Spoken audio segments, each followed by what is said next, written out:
پتہ ہے کچھ حقیقتوں کا علم ہمیں ہمیشہ سے ہوتا ہے، لیکن دل انہیں ماننے پر راضی نہیں ہوتا، اور اگر راضی ہو بھی جائے تب بھی دل کے کسی نہ کسی کونے میں یہی امید چھپی رہتی ہے کہ کیا پتہ ایسا نہ ہو، کیا پتہ یہ حقیقت بدل جائے، کیا پتہ یہ جھوٹ ہو۔ ہماری یہی حرکت ہمیں نہ جانے کتنی دیر تک بے سکون رکھتی ہے۔ زخم تبھی بھرتے ہیں جب ہم آزمائش کو تسلیم کر لیتے ہیں، اور آگے بڑھنے کی ہمت تبھی آتی ہے جب ہم حقیقت کو مان لیتے ہیں اور اللہ کی رضا کو قبول کر لیتے ہیں، اس یقین کے ساتھ کہ اسی میں ہماری بہتری ہے، یہی ہمارے لیے بہترین تھا۔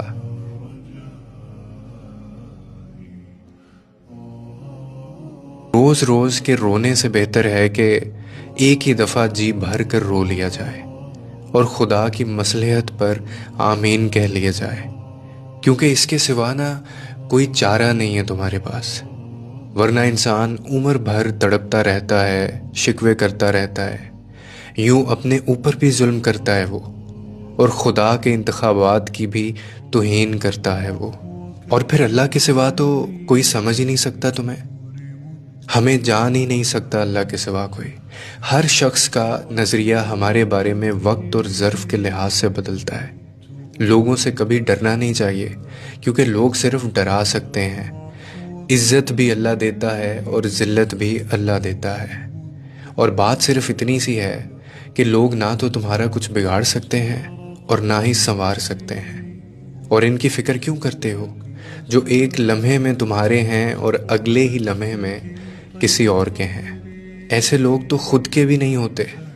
تو ایسے لوگ خدا کے کیسے ہو سکتے ہیں جو دوسروں کے لیے صرف تکلیف کا ذریعہ بنتے ہیں، جن کو اللہ زبان تو دیتا ہے مگر پرسکون الفاظ کی نعمت سے محروم کر دیتا ہے، جن کو اللہ دل تو دیتا ہے مگر اس دل کو احساس سے محروم کر دیتا ہے۔ سو کوئی تمہاری ذات کو اگر میلا کرتا ہے تو اس کا مطلب ہرگز یہ نہیں ہے کہ تم میلے ہو، بلکہ یہ میلا پن تو اس کی اپنی ذات کا حصہ ہے جسے وہ چھپانے کے لیے تمہیں گندا کر رہا ہے۔ تم صرف اپنے اللہ کے سامنے جا کے رویا کرو، کیونکہ اللہ کے سوا تمہیں کوئی نہیں سمجھ سکتا۔